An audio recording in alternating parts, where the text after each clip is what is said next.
video tentang vlog berita di dapur MBG. Mungkin sebagian dari kalian sudah pernah mendengar apa itu MBG. Jadi hari ini kita bakalan bahas tentang apa saja kegiatan yang ada di dapur MBG. Jadi ikuti terus keseruan kita. Selamat malam Kak.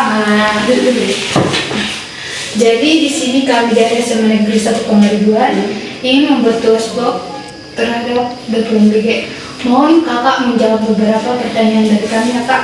Boleh, tapi itu Apa kegiatan memasak yang sedang dilakukan di dapur ini?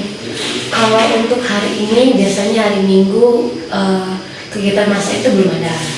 Kita masak itu di tengah malam di jam 1.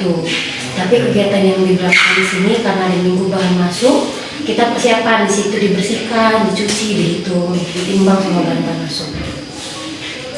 Siapa saja yang terlibat dalam kegiatan ini? Kalau untuk hari Minggu itu yang terlibat ada tim persiapan sejumlah 6 orang. Mereka itu yang membersihkan, kayak tadi yang sudah saya sebutkan. Tapi kalau untuk tim masak nanti di tengah malam mereka berjumlah 8 orang. Jadi menu apa yang akan dibuat serta apa alasan memilih menu tersebut Kak? Menu untuk besok di hari Senin itu ayam semur kemani, terus tumis pakcoy dengan kacang merah. Jadi kenapa dibuat menu itu? Yang pertama, satu, alasannya pastikan kita mau makanan itu bergizi dan bervarian. Jadi biar tiap minggu itu tidak ada yang sama menunya, biar nggak bosan juga yang penerima manfaat makanannya. Kebetulan memang kita menu di hari Senin kita pilih ayam karena banyak orang lebih suka ayam kan ya kalau misalnya di hari Senin dapat ayam itu, dan yang pertimbangkan kandungan gizinya juga. Dibutuhkan dan bagaimana cara menyiapkannya? Oke, kalau untuk bahan-bahan yang diperlukan itu sesuai dengan menu kita ya. Untuk di hari Senin itu ayam semur kemami, rebus kacang merah, tumis pakcoy. Udah pasti bahan-bahannya. Yang pertama untuk di ayam semur itu ayam, terus dengan bumbu-bumbunya seperti bawang merah, bawang putih, kapulaga, cengkeh, kecap, kemudian untuk kacang merah, terus untuk tumis pakcoy itu pakcoy, dan kemudian ada saus mangga. Lalu langkah-langkah apa yang dilakukan selama proses memasak dan adakah tips khusus agar hasilnya enak? Oke, langkah-langkahnya itu yang pertama untuk ayam.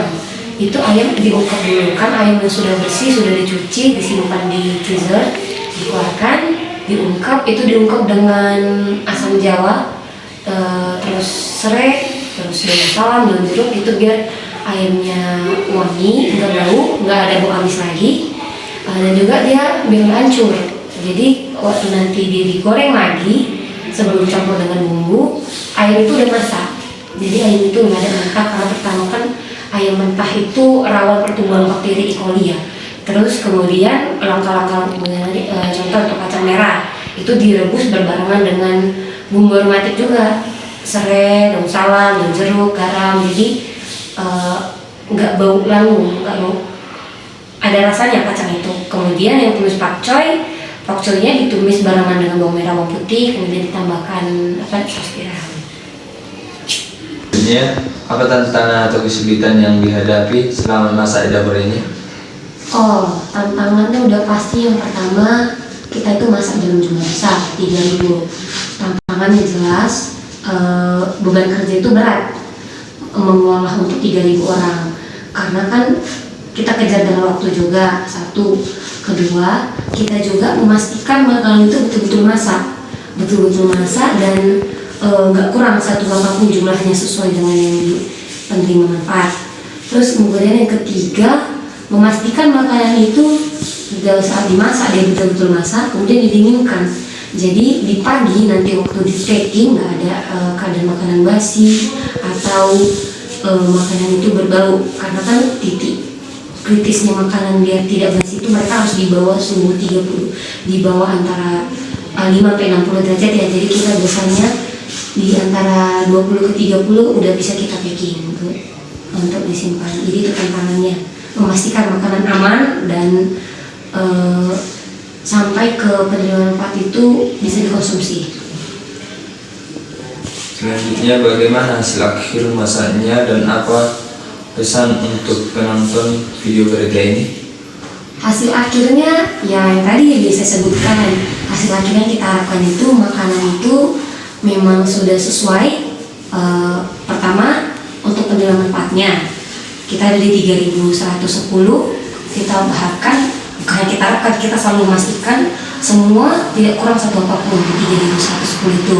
Kemudian makanan itu aman, jadi setiap anak yang mengkonsumsi tidak ada mengalami sakit perut atau mengalami seperti yang lain itu efek racunal. Kita tidak sangat menghindari itu ya.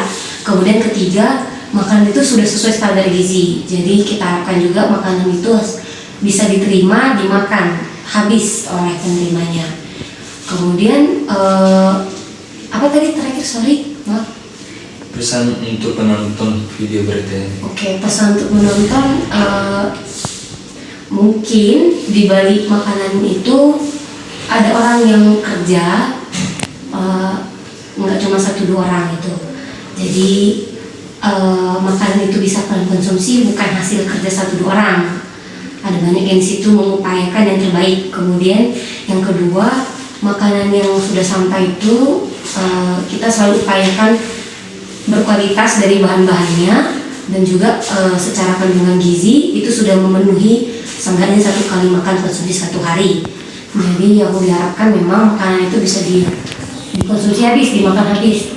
Kalau ada pun nanti kira-kira kendala bagaimana, bisa dilaporkan secara ini ya, lewat guru atau bagaimana, bisa ke kami, atau mungkin biasa kan lewat surat-surat kecil yang kalian buat di makanya itu disampaikan juga nanti dari catatan evaluasi ke kami. Itu sih.